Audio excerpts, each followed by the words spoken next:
Hey you guys, welcome back. Guess what, you guys? I got a bank listing. I got an REO property, you guys, and I'm here at the house. They left the little stuff right there. I'm at the house. The bank just reached out and said that they are gone. The homeowners who were here are gone. They left the keys. Go get the keys and let's put it on the market. So y'all are coming with me. This is me coming to look to see what it looks like. You guys, I did walk through it because I had to make sure when nobody in here, you know what I mean? Or this video was gonna go viral, right? For the wrong reason. So let's go take a look. It is an REO property. I'm listing it for the bank, right? So let's talk about what that means. That means it's going to be sold as is, you guys, as is, no repairs. So if you're interested in as is properties, you guys, you got to do your due diligence. You got to get an inspection, do all of your inspections. A lot of times they won't go FHA, okay? FHA wants all those repairs done. So on these bank-owned REO properties, the bank is not going to do any repairs. So if the appraisal comes back, it needs some repairs, boom, not going to happen. So usually people go conventional, right? They can go FHA 203K, or usually investors are going to pay cash, right? So do your due diligence when you are trying to buy an REO property. But yay, your girl got an REO, a listing with the bank, you guys. And oh, I forgot, you guys, I'm Ashley. I'm Ashley here in Memphis, Tennessee. I got choked up, you guys. Let me go in the house. I don't know. Let me go in the house and then I'll do this introduction again. I'll give y'all a little tour, okay? So, if you didn't know, I'm Ashley Pickens. I'm here in Memphis, Tennessee, you guys. I've been in real estate since 2006 as a real estate agent, real estate broker, but y'all know me because I'm your auction mama. I auction off properties at the courthouse. I auction off foreclosures here in Shelby County, Mississippi, parts of Nashville, all in this southeastern, y'all, I'm out of breath. Let me take a breath. Y'all know I ain't no spring chicken, right? So let's do a tour of this house. I have not been upstairs. I have only been downstairs. Let's see what it looks like. I'm gonna get some pictures done. I'm sure it's gonna be an investor to buy it, right? But it's a 4-bedroom, 2-bath house. Really nice, you guys. Unfortunately, they just bought it like 2 years ago and it already went to foreclosure, went up for auction and did not sell. And now it is an REO property. So here we are in the kitchen, 4 bedrooms, 2 bathrooms. I can look at some things and already tell that it is not going to be able to go FHA. Again, FHA wants y'all to do them repairs. They want you to get those repairs done before they give you the money, the monies. So conventional will let you have some repairs and you don't have to do them, right? But FHA, they be strict. VA, strict. FHA, strict, right? I'm going to turn the camera around so y'all can see. Okay, you guys, so here we are in the kitchen. I can see by looking at these cabinets, you know, an FHA appraiser would probably flag that. So we are in the kitchen. They left the table right here. I got a refrigerator right here. I'm not sure if it works or not. I guess this is where the washer and dryer was. Going into the living room, you guys. Let's check it out to make sure that this is the backyard. It looks like a forest, you guys, and then behind that is a lake. So I gotta get somebody out here to cut this grass, right? Let's keep going. That was the front door that I came in, right there, you guys. Keep going. Here is the bathroom. It doesn't look bad at all, as y'all can see. The mirror is gone. It's as is, baby, as is. No repairs are getting done by the bank. So whoever buys it, you gotta get your own repairs done. This is one of the bedrooms. Come on, investors. Hit me up, investors. You know cash is king. Here's a 2nd bedroom. 4 bedrooms, 2 baths. The bank agreed in February for a 190 on this, but I'm gonna go back to the drawing board and see if I can get it for lower than 190. So I'm gonna try to see if the bank will take less than 190. Investors, cash is king, so bring me an offer. You know what I mean? The market has changed in the last few months. It is a little warm up here. So if your girl starts sweating, understand what it is. And if I get out of breath, I just come up these steps, don't judge. So I'm gonna check out the upstairs real quick. Send the bank some pictures, let them know how it looks. It does not look bad at all, honestly. They cleaned it before they left. Send some pictures and get it on the market. I'm gonna send it out to all my investors, see if they want it. You know, bring me an offer. That is the attic that we are not going in. And okay, you guys, I'll show you some more footage. Here is another, this is the third bedroom. It is huge. You see I'm backing up trying to get it's huge. I don't want to make y'all dizzy. Another bathroom. The second bathroom is right here. That one has the mirror in it. Bathroom. And then here is another bedroom. Right? So, I don't want to make y'all dizzy. You know, people got a camera and they spin around. I don't want to make you dizzy. And that's where I came from. I just came up the stairs. Okay, you guys, so I am done walking through the house. I just locked it up. There it is. Now y'all see why I was out of breath. I walked that whole little, look at this driveway. I'm not even at the end of it yet. But just wanted to share that with you. I'll keep you updated on the progress, the process. I'm going to send it out to some investors, see what they think. Because probably there'll be an investor who wants it, honestly. Again, when you're buying REO properties, negotiate. Keep in mind it's as is. So do all of your due diligence, get all of your inspections done, do everything you need to do, okay? So you can probably get it at a great price, but just make sure it's not a money pit. You know what I mean? Do all of your inspections. Structural, if you feel like it needs structural, home inspection, everything. Like I said, in the backyard of this one, it's like water in the backyard. It's like grass, and then it goes into like a lake. So, you know, I would probably see how much it would cost to get a fence and all of that put in if I was thinking about buying this. So now it's time for me to work my magic, right? So, and let's jump in. Let's talk about zombie foreclosures and what's going on in the market. Ooh, zombie foreclosures. That is what we are talking about today. So first of all, what is a zombie foreclosure? It's basically a property, you guys, that a homeowner got behind on their mortgage or is in foreclosure and just decided to walk away from the property. Boom. Y'all are like, what does walk away mean?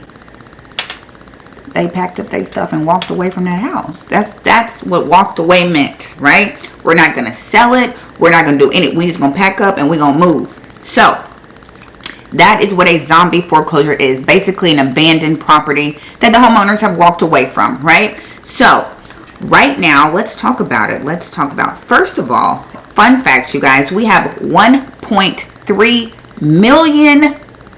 million with an M vacant properties across the United States, right? So to be exact, 1.289,387 residential properties in the United States sit vacant, right?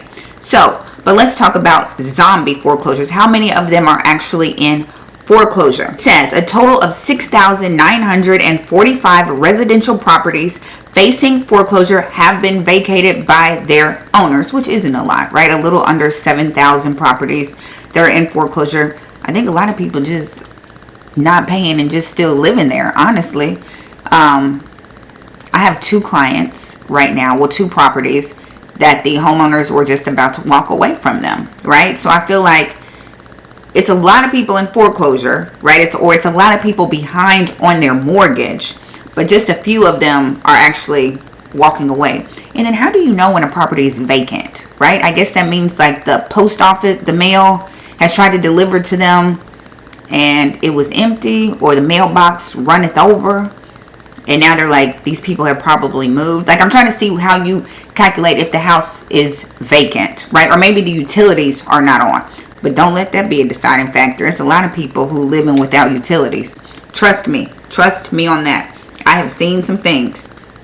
Also, states with the largest vacancy rates for all residential properties during the second quarter. We've got Oklahoma at 2.27%, Kansas at 2.18%, Missouri 2.6%, Alabama 2.4%, and Michigan with 2.02%. Again, it's not a lot, like a huge number of vacant foreclosures.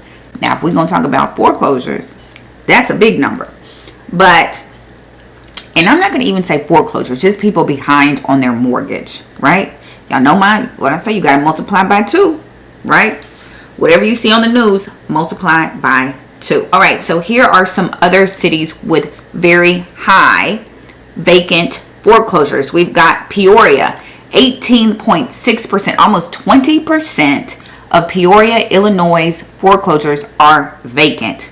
Next up, we have Wichita, Kansas. 8.4% of their properties in foreclosure are vacant.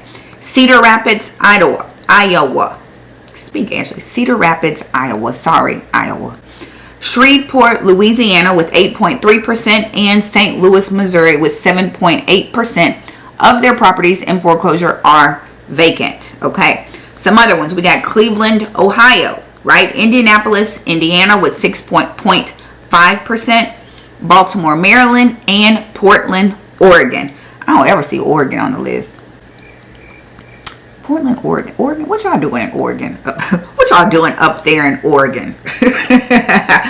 Among the 35.1, did y'all know investors owned 35.1 million properties across the United States? 35.1 million properties are owned by investors. About 1 million of them are vacant. So, the highest levels of vacant investor-owned homes are Indiana, Oklahoma, 4.5%, Alabama, Missouri, and Kansas. Y'all got a whole bunch of investor-owned vacant properties. So, go figure out what's going on. Maybe they were trying to Airbnb. Why are investor-owned properties sitting vacant? What do y'all think? They trying to rent them and they can't rent them. They're trying to flip them and they contractors. They ran out of money for contractors, or they got them and they just don't know what to do with them. I don't know. Keep going. Among the roughly 11,400 foreclosed bank-owned homes, these are also known as what? REO properties, like the one I showed you, right? Okay, so among the roughly 11,400 foreclosed bank-owned homes in the U.S., these are REO properties. Let's talk about how many are vacant. I guess the bank own them and just have not, people probably squatting in them, right? That's what happened to this property, right? They were in foreclosure, the auction happened, and they just did not move, right? They just now moved. So maybe, but they said these are vacant. Again, how do you know if it's vacant or not?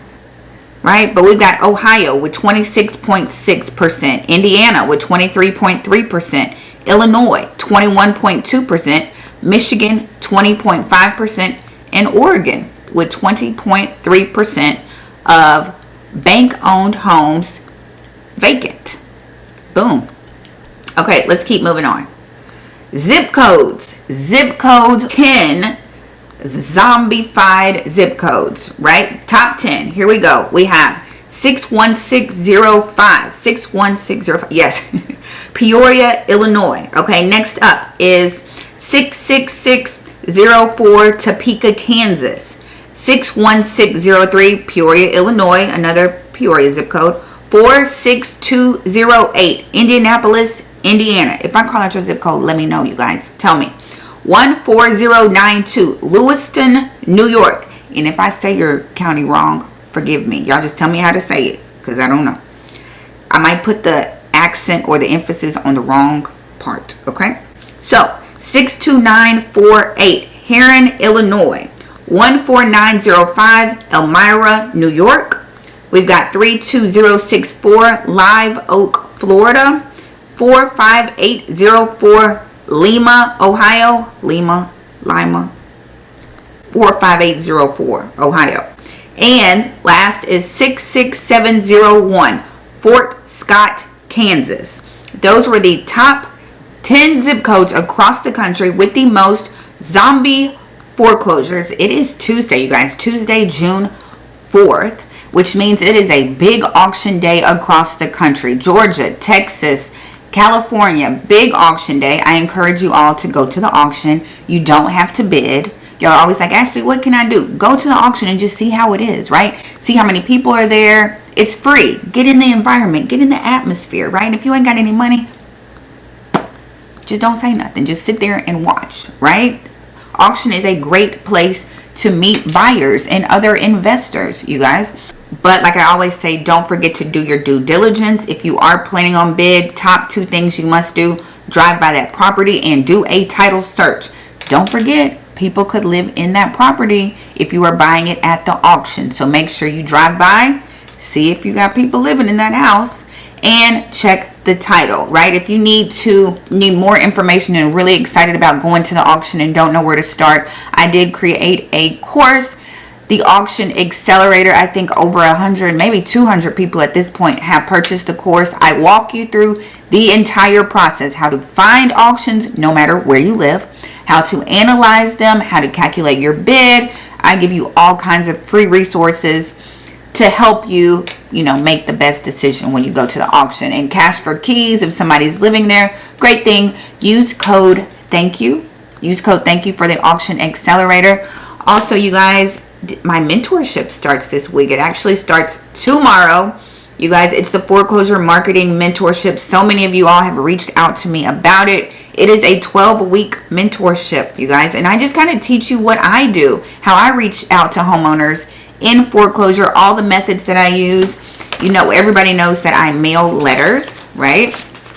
I mail letters, but this is just one of the methods that I use to reach out to distressed homeowners, right? And it's a good way. I get a lot of real estate agents in it, a lot of real estate investors who just want to expand their portfolio, right? So check out the link down below. If you don't want the mentorship, y'all, I made a course, right? It's a self-paced. I walk you through every marketing strategy that I do, right? I have about 4 or 5. I recorded everything. I show you the platforms, the software, what I say when I reach out, everything, you guys. So if you don't need me for 12 weeks, just get the course, right? It's the Foreclosure Marketing Blueprint. It is down below. And if you just want my letters to reach out, if you're like, Ashley, I don't need anything but your letters, boom, it's down below. I give you templates for pre-foreclosures and probate and heirship. I give you a bunch of them. You craft them however you want to craft them, and then you send them out, right? It comes with a video because I like to talk. So everything I put out comes with a video explaining it. Even the letters, right? It's a whole resource catalog. The letters and everything, labels, everything, and a video of me explaining and giving you tips on what to do. Okay, you guys, so that concludes this video. I'm going to try to upload a video daily for the month of June, you guys. So try to come back and we're going to see how this goes. I'm on Instagram, Your Agent Ashley at Instagram. My email is youragentashley@gmail.com. I'm usually live on Sundays right here on YouTube. Y'all, it's so many of y'all who tune in on Sundays. I really, really appreciate it. The community is growing so much, honestly. So on Sundays, I'm live 8 p.m. Central right here on YouTube. And I will see you in the next video.